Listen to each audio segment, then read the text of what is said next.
Oh, man, people love the band. People love that band. They're all here, Rich. Hold on. They're waiting to see somebody speak. Did you guys know this about yourself? Do you know that your vinyl album?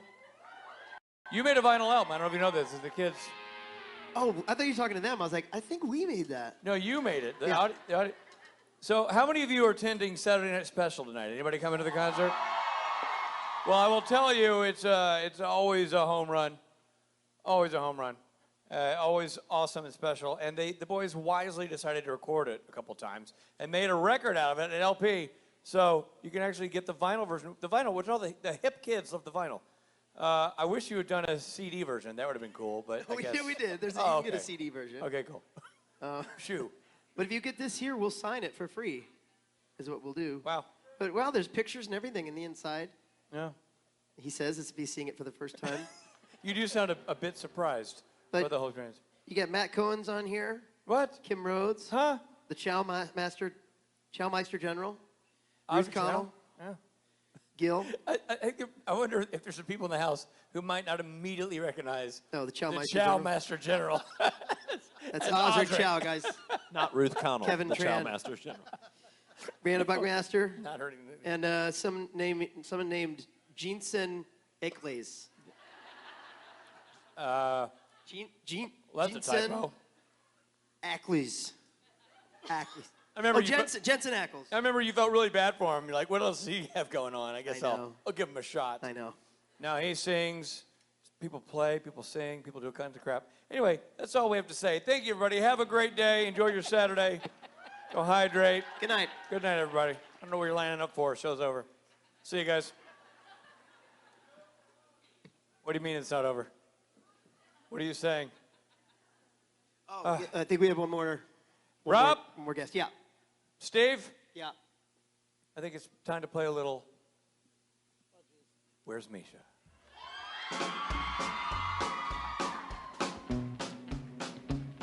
Where's Misha? Want an answer? I don't know. Where's Misha? I'll be honest with you, I don't know. But where's Misha? It's so hard to get you to understand, I don't know.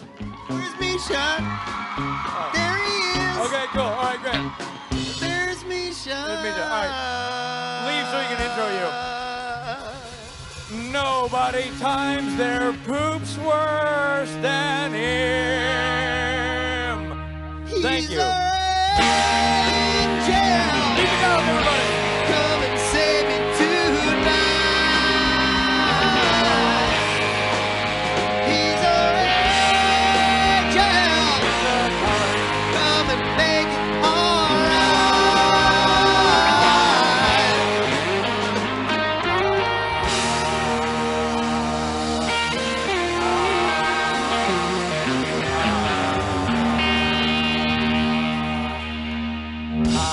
So literally, we were talking to you in the hall. We were walking with you. What did you do? Take a sharp right? Like you were. He had to go pee-pee. We were so. Was it pee-pee? I went to the bathroom. Yeah. Well.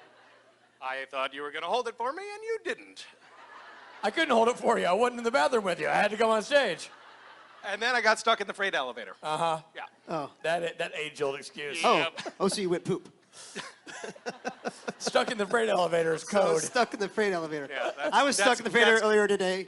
Boy, Norton really got stuck in the... God forbid we ever actually get stuck in the freight elevator. It'll be the boy who cried poop. Nobody will ever believe you. I'm stuck in the freight elevator. Well, let us know when you're done. No, literally, I'm stuck. Did you make it official yet? No, should I? Yeah. Okay.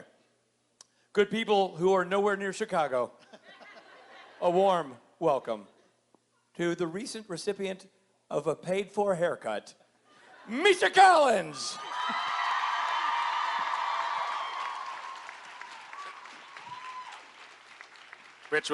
I did get a haircut, and Rich was joking that. I wasn't joking. He's like, that's the first time you've paid for a haircut in 12 years, isn't it? You probably didn't even know how the transaction worked. You went in, you got a haircut, they put their hand out at the end, you're like, yeah, high five. No, you need to pay me. Oh no, production's got that. How is everyone? I went to school on the south side of Chicago, so I've spent a lot of time in this fair, windy. It's changed a tremendous amount since I was in school here. I would say for the better. It's really lovely, your city. It's got that giant little metal glob, which is remarkable. What did you call it?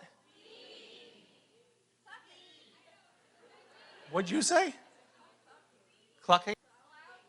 Cloud Gate.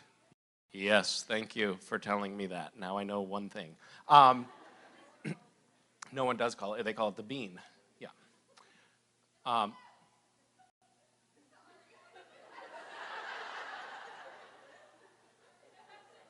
Is that my mother?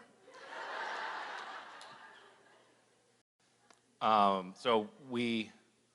FaceTimed this morning with Mason, who made me before I left for Chicago. I had to say goodbye to her tooth because she was like, "It's not going to be here when you get back, Dad." So I said goodbye, and then she said, "Give it a little handshake." So I gave it a little wiggle, and it was kind of tempting. I just wanted to rip it. Apparently, West did rip it out. And then it bled a fair amount, because I think it wasn't quite ready to come out. And then West felt bad, so he made her a little Lego casket for the tooth. Which she then, when I was FaceTiming with her, she took the tooth out, and she FaceTimed this sort of up nostril angle with the tooth, and she tried to show me how the tooth went back in. And she jammed it in there, and then it started bleeding again. It was really sweet. Just blood sort of pouring down her face, and she's like, "Yeah, Dad." Mason is still very much hook, line, sinker with anything magical. So Tooth Fairy is gonna, well, I'm not gonna spoil it for anybody who doesn't yet know the truth, but West is at a phase in his life where he's questioning things.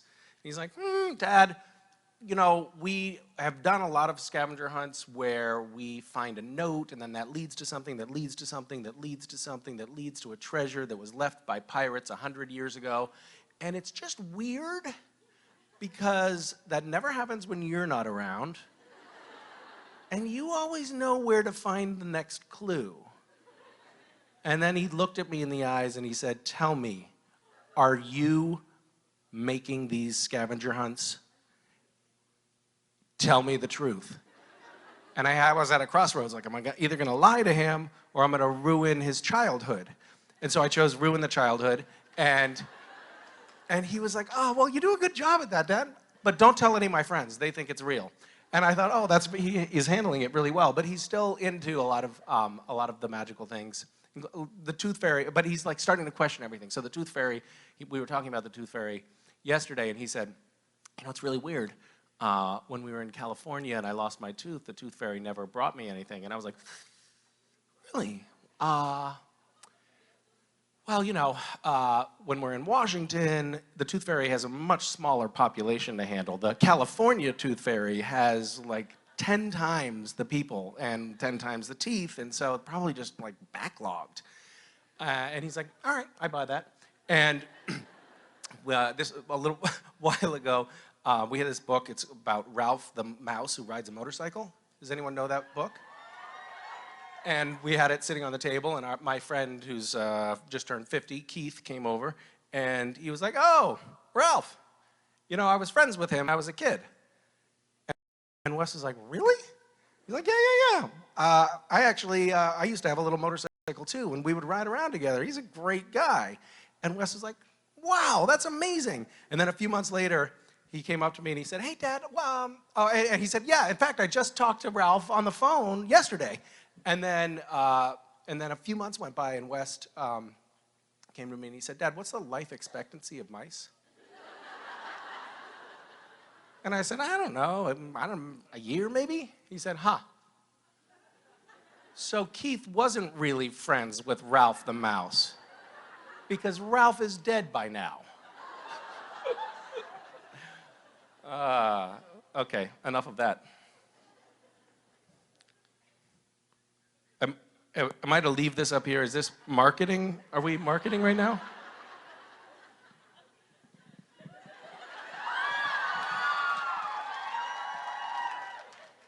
Okay. Does anyone have a question for me? I do. Hi. Hi. So, I was wondering, when was the last time somebody convinced you to do something wild?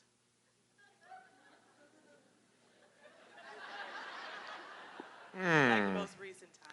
Most recent time? Last night. That's a very good question. Well, recently, I was in the kitchen with the kids and they decided that they wanted to make a sandwich smoothie. And I tasted it. That was pretty wild. Pretty disgusting. What about you?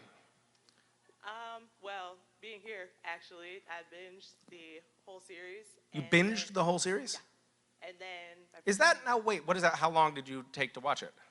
Well, it took like a few months. Like, I'm still in school, and it took like this last year to just Okay. pound through all... So of it. watching a lot of TV? Yeah. And then... Crazy. Yeah. Oh my God. I mean... What does your that was the most grandmother recent think? one. It was the most recent. Yeah. I was just reflecting on when I was a student at University of Chicago, and I think this is sort of in the same vein. I got a pair of bolt cutters, and I would cut the locks on the steam tunnels so I could navigate under the midway and go from building to building and then raid the kitchens. And so in my dorm room, I had these like giant, like 3-gallon tins of like kidney beans and things like that. That was kind of wild, but not recent. What would your grandmother think of that? I don't Okay, well, let's not talk about her. I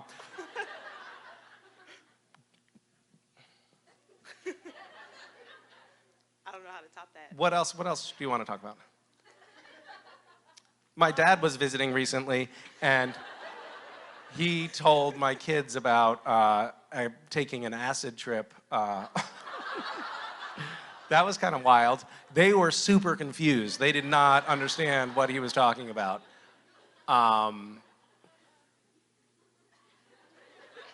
That was recent, but it was not me. So I don't know. I'm just trying to figure this out. But okay, so you watched a lot of TV. Yeah. Okay. Oh my God, tell that story again about watching TV. Well, the wild part is I watched it and then decided to come to the whole thing. Well, My we are first- glad that you did. Is this your first convention? Yeah. Well, And- welcome. Oh! I'm sorry, you probably didn't realize that I was mean until just now. You had to figure it out sometime. I mean, it's okay. I'll roll with it. It's Okay, great. you did. You handled that well. Thank Yeah. you. Hi. Hi, Misha. So, the question I have is, when Castiel first came on the show, he had the best entrance ever of any character. Mm-hmm. And then he raised Dean for position, and he was the head of the garrison. And he, I think a lot of us are familiar with the storyline. he kicked everybody's butt, whether they were heaven or hell. Uh-huh. And then lately, he keeps getting hurt a lot, and he gets bloody. And my daughter and I are really worried about him, and we want to know what's going on. Well, so you're saying Castiel came on the show, he was a badass warrior of God, and Yes. now he's just a total wuss. What happened? Well, he gets hurt. He gets hurt, and Dean has to help him all the time, protect him.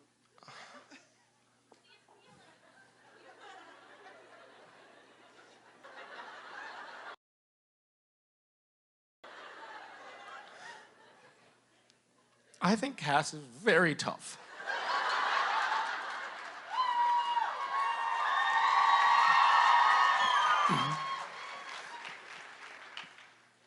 It takes a strong angel to cry.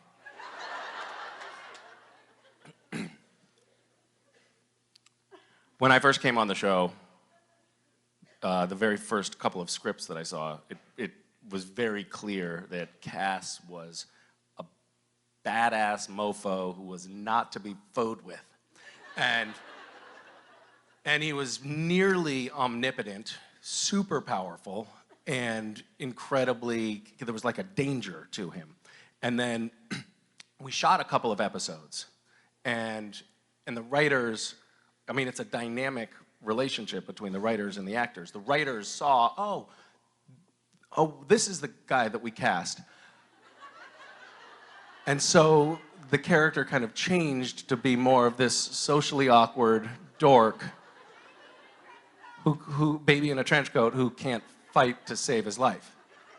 So I think it was just that interplay between artists that created the character that you now know and feel so sorry for. I'll tell you a story that I've told before, and I apologize to those of you who've heard it, but we're in reruns anyway. So there was a scene where Sam, portrayed by Jared Padalecki, had been possessed by Gadriel. I can't believe I can remember all of this stuff. It's amazing. And our director, Bob Singer, wanted me to punch him like right in the face, but I was punching right into the lens, so it was like of the camera, so it was this like effect. And we did the take, and he approaches, and I, threw my punch, and everybody who was looking at the monitors started laughing. And Jensen happened to be back there too, which is unfortunate.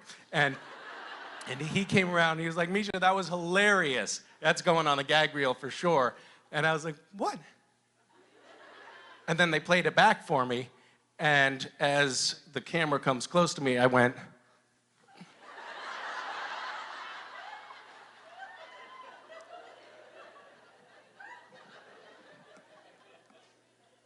so, okay.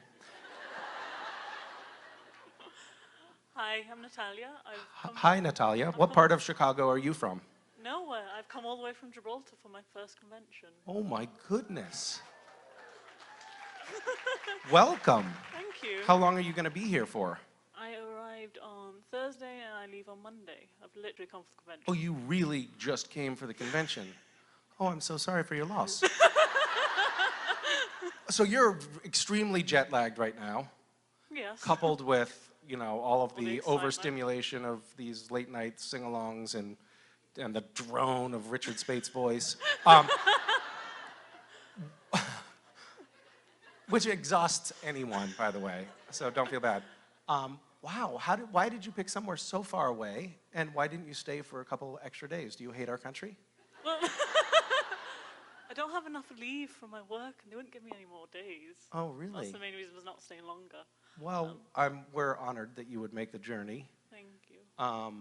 What do you do in Gibraltar? I'm in everyone's favorite insurance. Oh, tell us a wild insurance story. No, don't have any, I'm afraid. It's not exciting. Do you have a question, a comment, criticism? Which is your favorite season, seeing as we're now near the end, sadly? What's my favorite season of Supernatural? Yeah.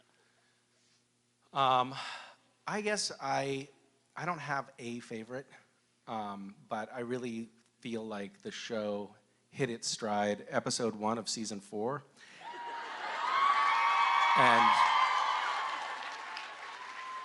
And just improved from that point on. How about you? Do you have a favorite season? I couldn't pick. I love them all. I love all of you guys. It's just Really? amazing. What about the Supernatural's first no 3, downtime. though? It improved on the next one. Before it improved. Well, thank you for making the journey. Thank you Good to very have you. Bye. Hi. What a polite applause. What happened to you guys? Was it her British accent? You're like... I'm gonna have some tea and crumpets now. Hi. Hi, I'm Victoria. Hi, Victoria. I was wondering if you didn't pursue acting, what career path would you follow? Other than crime? I did have that thought flash across my mind when I was talking about bolt cutters and stuff, and then I realized statute of limitations, totally fine. right? I guess I used to think that I would be maybe I don't know. I had a few different things. I thought I might be an architect. I don't know why. I think I like buildings. Maybe I liked Legos. I'm not sure. And I also thought I was going to be a politician when I grew up for a long time. So I was like, I was charting a course in my life to be a politician when I grew up, because I thought that that was a good way to affect change. And I would, when I was in high school and college, I was always making sure that I was never like getting a compromising photo taken of me and things like that, because in the back of my mind, I was like, this is gonna come back to bite you. I always made sure when I was cutting locks that there were no security cameras nearby, or that I was wearing a mask. I wasn't wearing a mask. Yeah, and then I interned it a long time ago, and I was like, oh, I don't want to do this when I grow up. I want to do something with more, integrity. So I moved to Hollywood. Yeah. Thank you for asking. Hi. Hi, I'm Amy. I came from Seattle. Hi. That's so far away. Closer to you, actually. Would you live in Seattle proper? I don't. Where do you live? I live on the North What's your Olympic. address? I live on the North Olympic Peninsula. Oh, really? Mm-hmm. Yep. How cool. I was at the marathon, though, cheering you guys on. So Thank you for making. awesome. How far down the peninsula do you live? I live in Port Angeles, but nobody comes Okay, by me. I know where that is. Yeah. Lovely spot. So I Were you at the Seattle convention? no, actually, I was snowed in. We only Okay. have one road in and out. So. Yep. But Okay. so basically, my question is, so we all know that you're good at literally everything. Has there ever been anything that you have tried and failed? Why do you have to bring that up?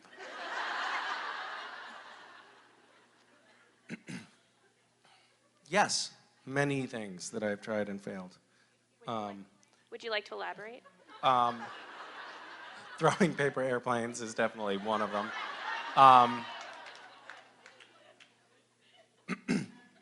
I mean, to be honest with you, I had a long stretch as an actor where I would go to audition after audition after audition and not get cast, and it was a lot of failure and a lot of feeling like I had no business doing this for a living, which now I know is true, but at the time I was stubborn and I was sticking with it. I would say I often, early on in auditions, I remember when I first, well, God, it happened over and over again. I'll tell you a failure audition story that that is related to the Star Wars convention going on here. So I was in the running to be the young Anakin Skywalker, and it was down to me, and I was flown up to San Francisco and then driven from San Francisco to Skywalker Ranch, and I was told that I couldn't even tell the driver where I was going. I had to tell him I was going for a recording session. Nobody could know about it, top secret, only my agent. And so then I went up to Skywalker Ranch, and I met George Lucas in his office, and I played with Luke Skywalker's lightsaber from the original movies, like the actual one. I was like, oh my God, this is so cool. Which is now, I think, what he was looking for. He was looking for me to be cool, and I was like, oh my God, this is so cool. And then I had a little time, and I walked around the grounds there, and there was like these beautiful rolling hills. It's way out in the country, and there was a llama farm there, and I was like trying to feed the llamas over the fence. And then I had some time to kill before flying back, and so I had the driver drop me off in San Francisco, and I was in the Haight, and I went into this pizza place, and I had picked up my phone like 3 times to call my best friend, and I was like, no, I'm not gonna do it. I'm not gonna do it, because they had told me that they had cast in the previous movie, like the 5-year-old Anakin Skywalker, they had cast somebody, they fired him, and the kid that got the part was their second choice. So they're putting the fear of God in me. So I was like, all right, I'm not even going to call my best friend. I'm not going to call anybody. But I went into this pizza place and ordered a slice of pizza. And this pimply-faced teenager behind the counter was like, here's your slice. And I was like, buddy, I just have to tell somebody. I was just up at Skywalker Ranch, which, by the way, is about an hour and 20 minutes away from there. And I was auditioning for the role of Anakin Skywalker. I was playing with Luke Skywalker's real lightsaber in George Lucas's office. And he was like, oh my God, that's so cool, dude. Wow. You know, my cousin is Natalie Portman.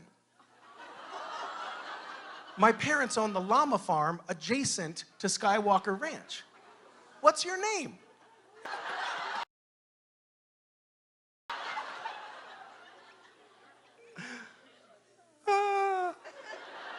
It's good to know how you're going to behave under pressure. In my case, not well. Really blew it. That's not why I didn't get the part. I think it was more like, oh my God, this is so cool. But anyway, there were a lot of failures in my life, and they continue. I went and played golf recently with my 8-year-old, and he beat me. It's awful. I was thinking about breaking one of his legs. Thank you. Hi. Hi, Misha. How are you? I'm good. How are you?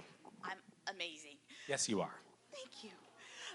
So you have been, over the years, very open about talking about your childhood with us, and thank you for that. I'm wondering what your earliest childhood memory is. What is the earliest thing that you remember, and how old were you?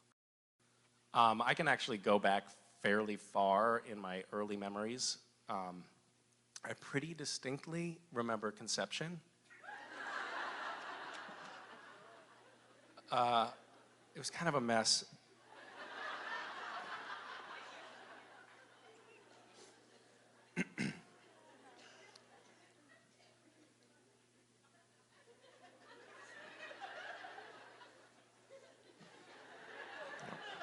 No. I have to censor myself sometimes. Some people are leaving, I notice. Wait, I want to explain. When a man loves a woman,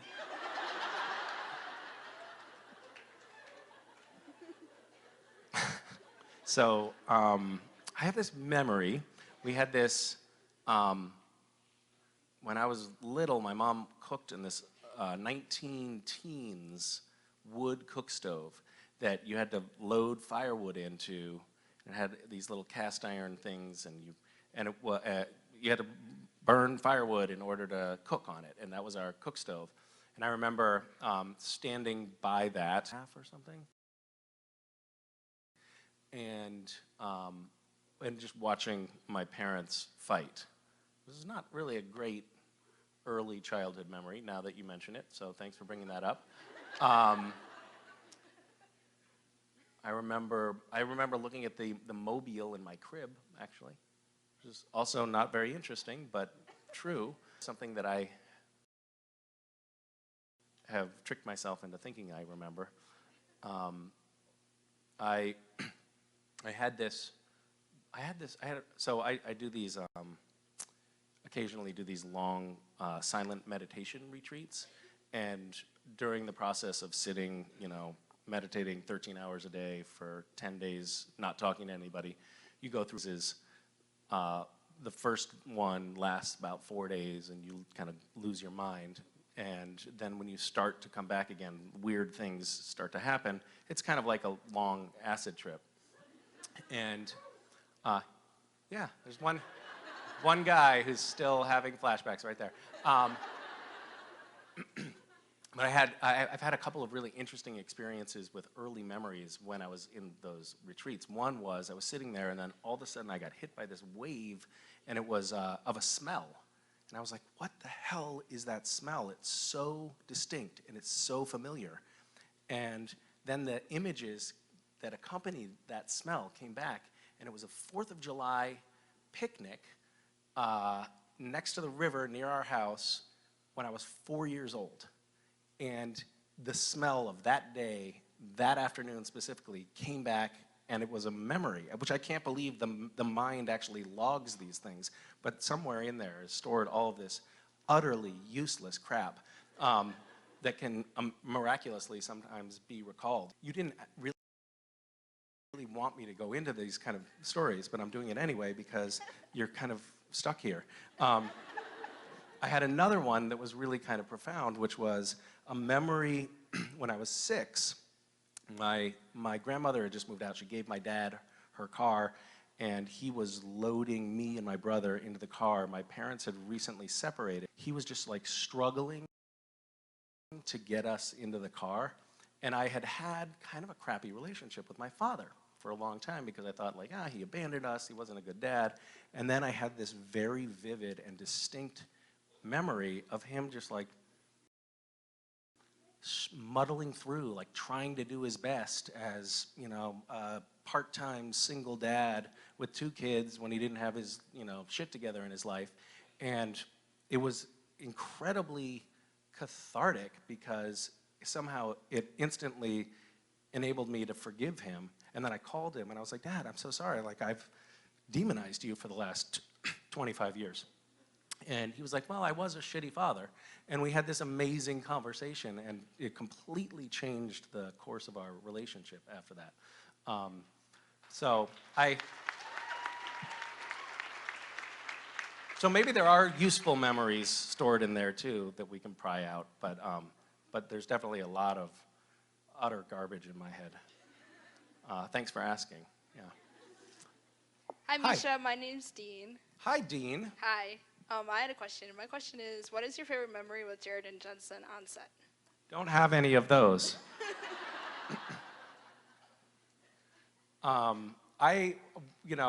We recently announced that the show is going to be coming to an end after next year, and it's something that we all are going to miss. We're going to miss the fun that we have on set, and we all know that we're never going to have that again in our professional careers. It's been lightning in a bottle. It's been really such a lucky thing to be a part of, and it's not, it's not just the environment on set, but it's also, this community, and it's been really, really lovely. But on set, we have so much fun so much of the time, and spend so much of our time laughing or trying not to laugh or hurting each other. And it's just so special. Like, you're never gonna get that again. In fact, the last scene that Jared and I shot together, Phil, who was directing, in our blocking rehearsal said, Misha, I'd like you to sit here, Jared, you sit there. And I was like, why would you do that? Why would you put us next to each other in a scene? And so my coverage was first. We were sitting in the Men of Letters at the big map table, and I was sitting there like this, and Jared was sitting right next to me.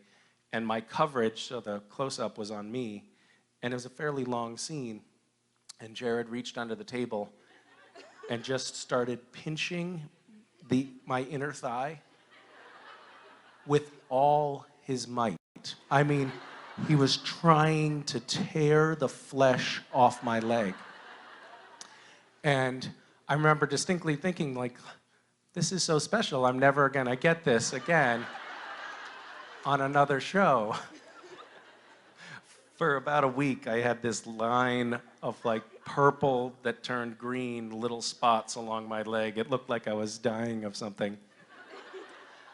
And that's a tricky thing, by the way, just so you know, for future reference, to explain to your wife. Like, oh, no, those bruises all over my inner thighs? Just a work thing.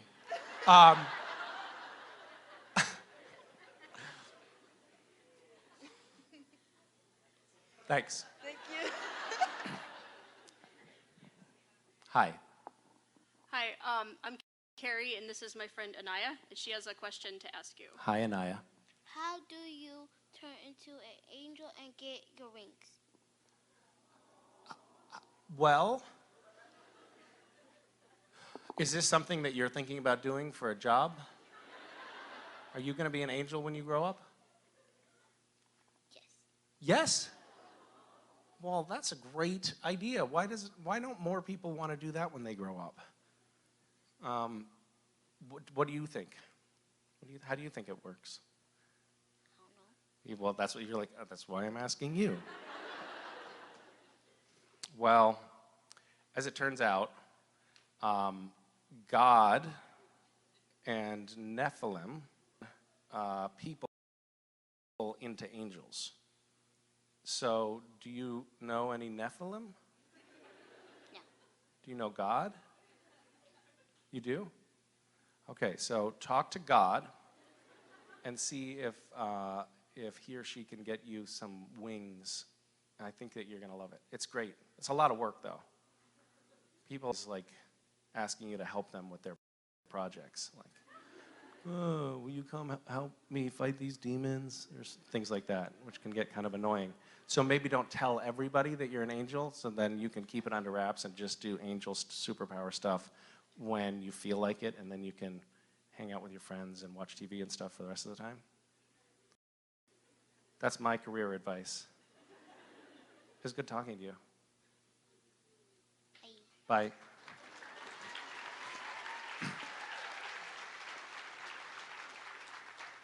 Hi. Hi. My name's Tessa. I'm from the south side of Chicago. Oh, really? Yeah.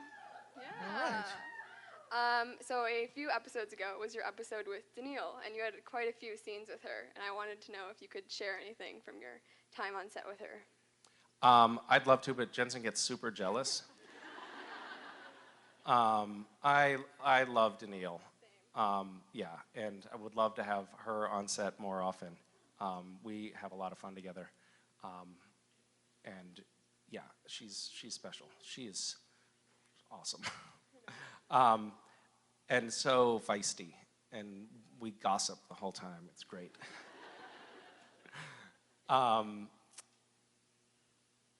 We were on the red carpet, I think at the 300th episode party, and Danielle went to Andrew, the showrunner, and said, "Hey, Andrew, write something for us." And sure enough, he did. So that's how that came. She was just like, "You, write us." Yeah. Thank you.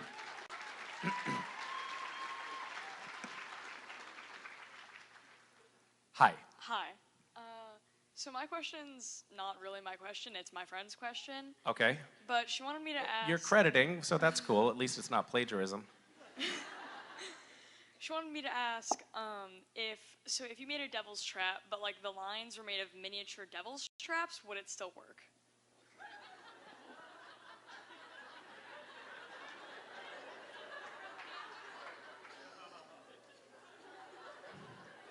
That actually hurt to hear.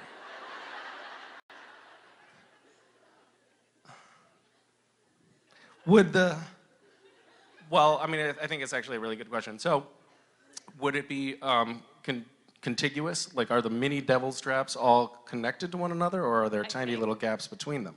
I think they'd be connected. Well, it's an important distinction. I mean, one iteration of this would work, the other... Don't laugh. This is serious business. You're not going to be laughing when the demon gets out of the devil's trap. Oops, thought it would be cute. Not cute. It has to be a continuous line. And I don't know why your friend came up with this question. What's wrong with your friend? No clue. Okay, well, look into that. Good talk. Hi.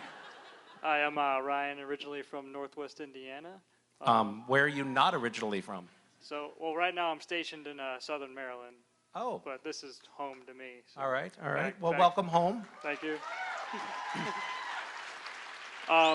My question is, what character from a book, movie, or on stage would you want to play and why? Probably Miss Piggy. Because Kermit is just so damn lovable, you know?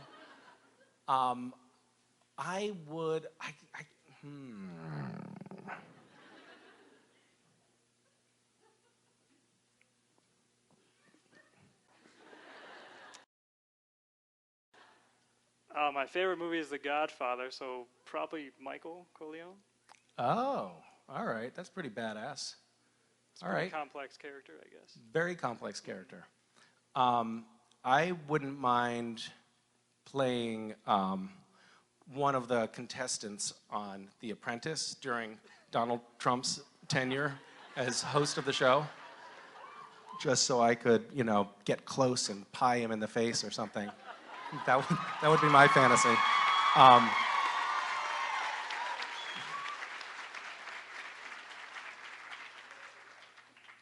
have a friend right now who is shooting a documentary. She's a cinematographer, documentary cinematographer, and she's been shooting a documentary that involves Jared Kushner and Donald Trump. So she's been alone in the Oval Office with him quite a bit, filming him, and I just don't think I could resist. I would definitely sneak in a pie. She said there is something kind of magnetic about him. Like whenever he's in the room, everybody's looking at him. And I was like, he's fucking president, of course. Everyone is. Sorry, I'm now betraying some of my political allegiances. Good talk. Hi. Hi. Well, speaking of crappy fathers, Whoa. No, not you, not you. Last time we saw Cass and Chuck in the same room, it wasn't really Cass, it was Lucifer. Okay. So if we see Chuck anytime soon, maybe dealing with the Jack situation, what would you like to see Cass and Chuck talk about? If, hypothetically. Because obviously we don't know if Chuck is coming back at all, right? Right? Are people like murmuring back there? What's happening? I think it would be fun for them to do a kind of romp. I mean, technically, God is Cass's dad. They haven't had a ton of father-son time. It'd be super cool if, like, God took Cass to the fair and they went on rides together, and God bought him cotton candy and maybe a puppy, and then put him in timeout. You know, they could do a whole fun father-son role play thing. Okay, weird question. Thank you. Hi. Hi, I'm Erin from Iowa. Hi. Hello. My question is, how do you prepare for like an intense scene versus coming to these conventions? Well, okay, prepare is a strong word. A lot of, like on Supernatural, I think one of the things that our dolly grip, do you know what the dolly grip is? No. So it's, the camera is often on this apparatus that's called a dolly, and it's kind of like has wheels, and there's one guy whose job it is to push it around. His name is Dave, for the A camera on our show. And I have a hard time, talking about preparation, I have a hard time in scenes when Jared and Jensen are there and they're, you know, whatever, funneling my balls below the camera or whatever. So, and I am the worst because I just always laugh. I never don't laugh. And at some point, maybe it's like season 5, I kind of gave up on even trying to not laugh. And I would just laugh. And I was like, all right, guys, we're going to be here all night. And eventually they get tired and hungry, and then they stop, usually. And then we can get the shot. But at one point, a couple of years ago, Dave came up to me and he's like, Misha, come here for a second. Come here. So I have this trick that I use sometimes. I used to laugh in inappropriate situations, like at my teacher's funeral. And there's this thing that I do is when I'm trying not to laugh, I look at the other people around me and I think how much I hate them. Which, you know, with Jared and Jensen is remarkably easy. And now he periodically checks in, like when they're messing with me and I manage to not laugh, he's like, are you using the I hate you trick? So that's preparation for Supernatural. I think I hate you all, hate you all. And then coming to conventions, I did some preparation today. I was thinking about, what do I talk about when I get on stage? And then I thought, oh, I'll tell that mouse story because this relates to the tooth somehow. And then I was like, what the fuck is that mouse's name? And then I had to Google mouse motorcycle. So that was my preparation for this. Kind of the same basic idea, yeah. Hey, Misha. So we all know that you have an affinity with belt buckles. You probably have way too many, which is okay. That's fine. Okay. Do you Hoarder. I'm a hoarder. I don't judge. I don't judge. Do you have a favorite, or do you have a few favorites? I have several favorites. Yeah. Okay. Yeah. Want to elaborate? No.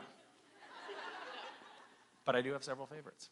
I'm wearing one right now that is it's a tiger.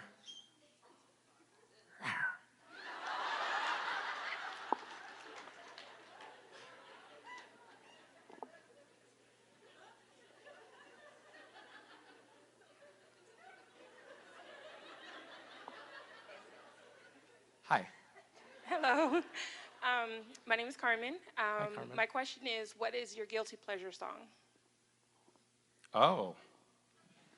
I don't know that I have one guilty pleasure song, but I'll listen to like Katy Perry and Bruno Mars sometimes by myself. Yeah. And I definitely feel dirty when I do it. What about you? Okay, so I have to admit this in front of everybody. Okay. Yeah, you made me do it. One Direction makes you beautiful. That, if I were you. That's taking it a bit far. Now, forever, you're going to be the woman that listens to One Direction. Every time anyone sees you, they're going to kind of like go around you at the conventions. Like, sorry. Hi. Hi, I'm Shelley. This is actually a question from a friend of mine who is some reporter in Indiana. Okay. So we know that you are not a fan of the current president. Mm-hmm. Wait, how do you know that? Oh, little birdie told me. Okay. But the Democratic, I guess, Field? thank you, Uh-huh. is quite large right now. So Yes. we would like to know what you think about Mayor Pete. I think that there are a lot of great candidates in the Democratic field right now, and frankly, I think that they would all be better than our sitting president, and I would kind of like to throw support to all of them at this stage of the game.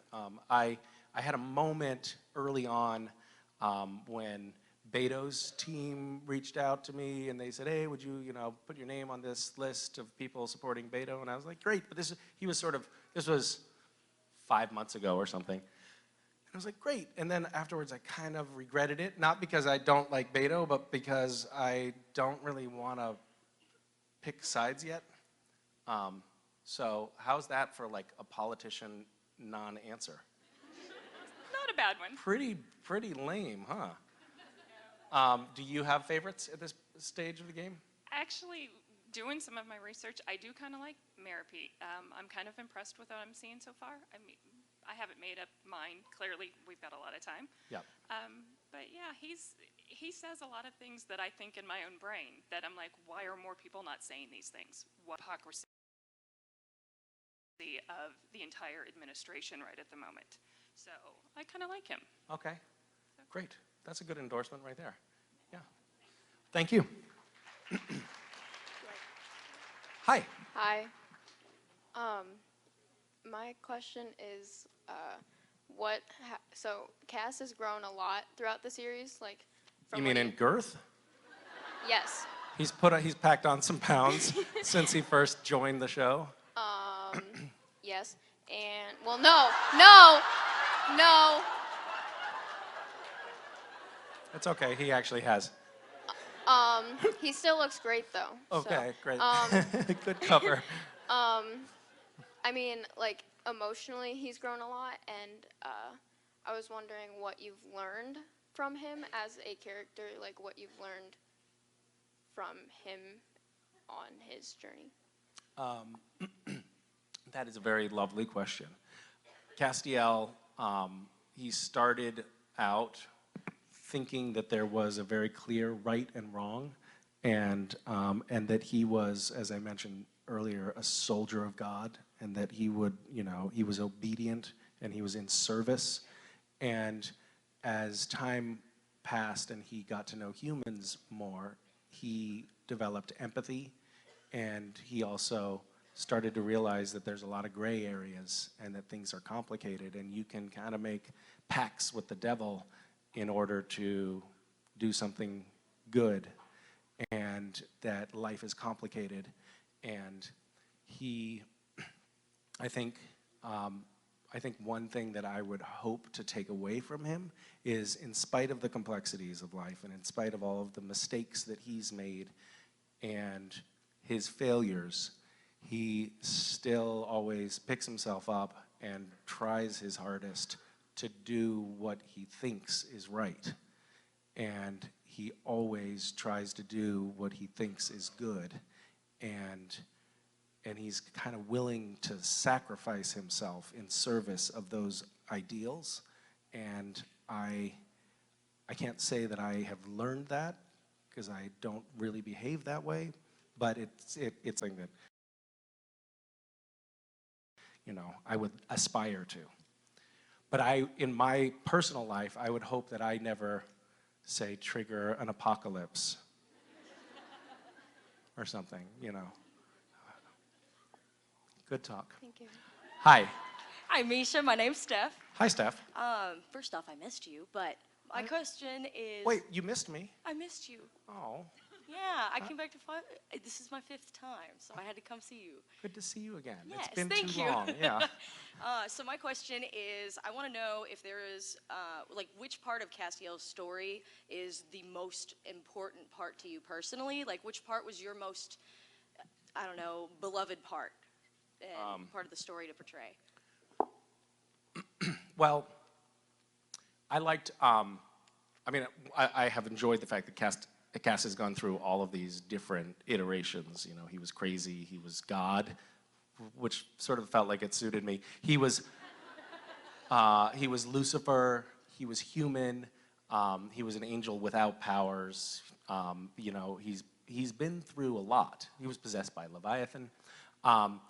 But I think the most important phase for him was when he became human, because he got all the, his primary relationships for a while had been with humans, but he still just fundamentally did not understand them empathetically at all. And then he became human for a short while, and suddenly he saw what that was like. And I think that changed the character from that point forward dramatically.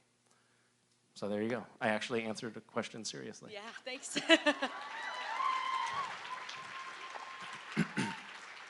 I'm shaking. Hi. Hi, I'm Nicole from Cleveland. Hi, Nicole from Cleveland. Hi. I have a guest question. Okay. I'm wondering how will this year compare to other years, like difficulty level? With Gish? Yes. I think Gish is going to be, I'm hopeful that it's going to be more frustrating than usual. Is that the right answer? No. You look so sad. More painful than usual? Not the right answer? No. It'll be a breeze. Okay. Yeah. Child's play. You're going to love it. The winners from last year's Gish are already in or bound for New Zealand right now. I'm going to FaceTime with them in New Zealand tomorrow. Yeah. And next year, the winner's trip is going to be Cleveland. So it'll be super easy for you. You're like, no, I don't want any part of any of this. Yes. Thank you, though, for broaching that subject. Yes. That reminds me, I was supposed to mention something. Random Acts, which is a charity that was sort of a love child between me and the fandom. It's really a bad way to phrase that. But we created this nonprofit years and years ago, and every year we do this thing called Amok, which is the annual melee of kindness, where we encourage people to go and perform an act of kindness in their communities. And that's coming up for the last weekend in April. So if you're looking for a little inspiration, an excuse to go out and harass your neighbors, you can go to our website and look up Amok and see how to get involved in that. Okay, say yes. Okay, yes. Hi. My name is Elise, and I'm terribly nervous, so bear with me. Oh, I'm sorry. I was just wondering, has there What's ever making you been- nervous? I have never done this before. Oh, I don't really? No. I didn't think I was going to win this drawing. Oh, so it's not really winning. It's kind of losing. I don't...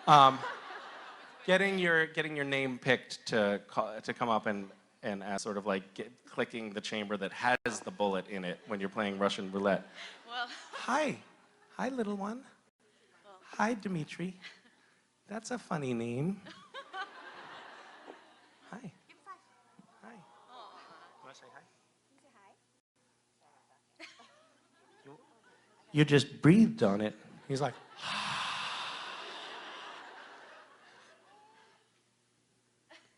hi. Bye. So you were saying you're nervous? And you know what? Someone knew this was going to happen. You did? Oh. God, I've grown so predictable. Here, here. Hold that for you.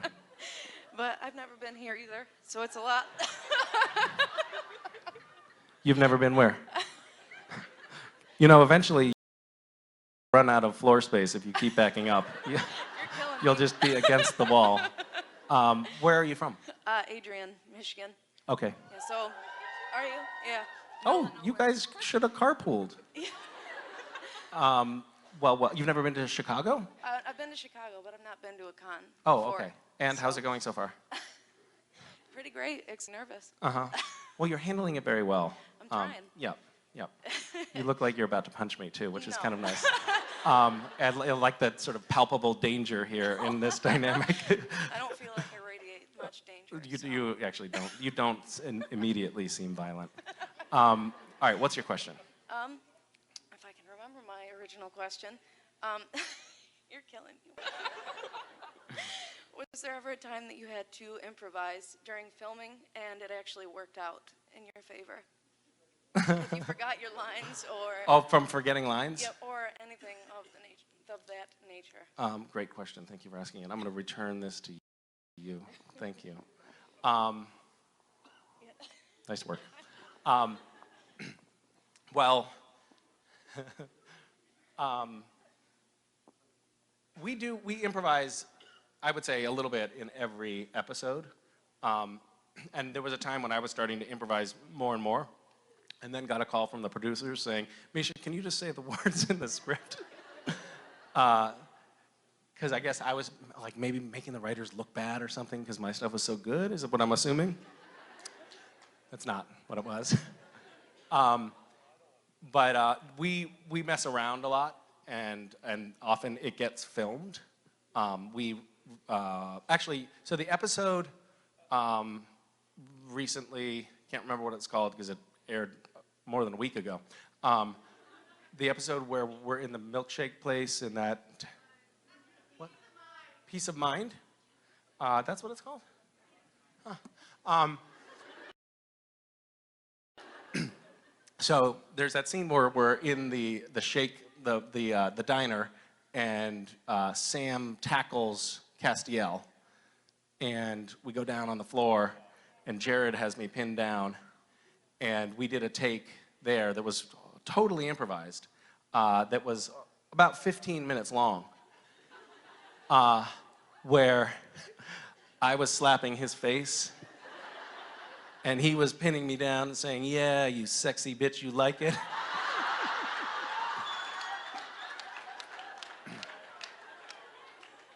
And it didn't make the cut? I'm trying to think, yeah, why was that not in there? It fit in with the story. I ended up using that really sort of pat stuff, like, you failed Dean, no.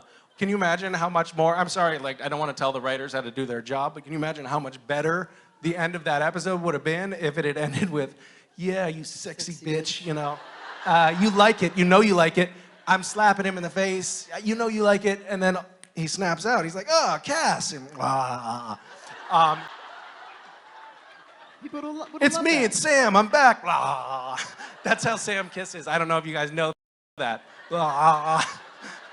I thought he was vomiting into your mouth like a mother bird. That's how he kisses. Yeah. That's how he kisses. That means he loves you. Hashtag may he never love me is the... Well, that's a disgusting conclusion. Thank you. Should we do one more Let's question? do one more. Let's do it. All right. Hi. Hi. How are you? Okay. Good. Kind of an odd question. Okay. But you were. You don't have to qualify the question. You can just go ahead and ask it, because there's a lot of odd questions, like that one about the devil's trap with the devil's traps. You know? Okay. Yeah. A while ago, you forged a knife on Twitter. Uh-huh. And I don't know if you're familiar with the program Forged in Fire. Never mind. What is that? Is that a weird sex thing? No. It's a normal sex thing? No. Robbie, you know this? Totally. You want to tell me about it? It's a show, I believe, on Discovery, where they bring blacksmiths on the show, and they actually forge a knife while they're in-house, and they have a competition. It's like Chopped, but with knives. Well, Chopped has knives too. Well, but they're making Not them to here. not Yeah, to yeah, correct you. yeah, yeah. So if they It's like her show like could Chopped, also be called but with Chopped. food. So I'm not familiar with the show, but I do think I understand what you're talking about, which is a step in the right direction. And is there more to the question? Have I heard of it? Yes. Well, if they ever did a celebrity version of it, would you be willing to go on the show and show us your Clearly knife-making skills? I think I would be a great forger in fire, personally, based on my work on Twitter that you are so familiar with. That was remarkably satisfying. So I found this guy who had a blacksmith shop who said, yeah, sure, man, if you want to come over here and I'll show you how to, and I started with a railroad tie and made a knife in a few hours. And it was totally awesome. And I felt so badass. Like you just fucking smack, yes. Tank. Tank. Really satisfying. The knife is not a great knife, though. I can barely cut an orange with it. So I definitely need some practicing before I can go on Forged in Fire. Are you a producer of the show or something? Okay, well, that was a great plug, whatever you just did. Thank you. Good talking to you, and thank you for such a relevant question. Goodbye. It was great. Don't listen to him. Well- You'd also be good on a forging show where you forge people's signatures onto... Oh, yeah.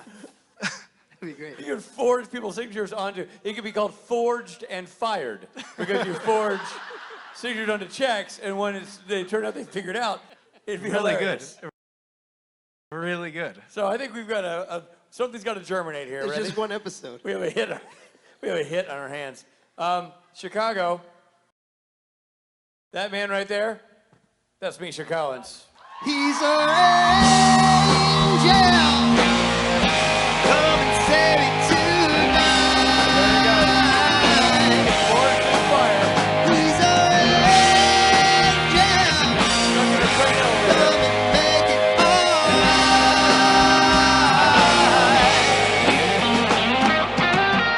And that's it for us on the stage. I know you got autographs, I know you got photographs, but that's it for our time on stage until we take that band there, put them here, and have a rock concert tonight called Saturday Night Special. I hope to see all of you here. We will be here, and we are excited about tonight's show. We'll see you later on, everybody.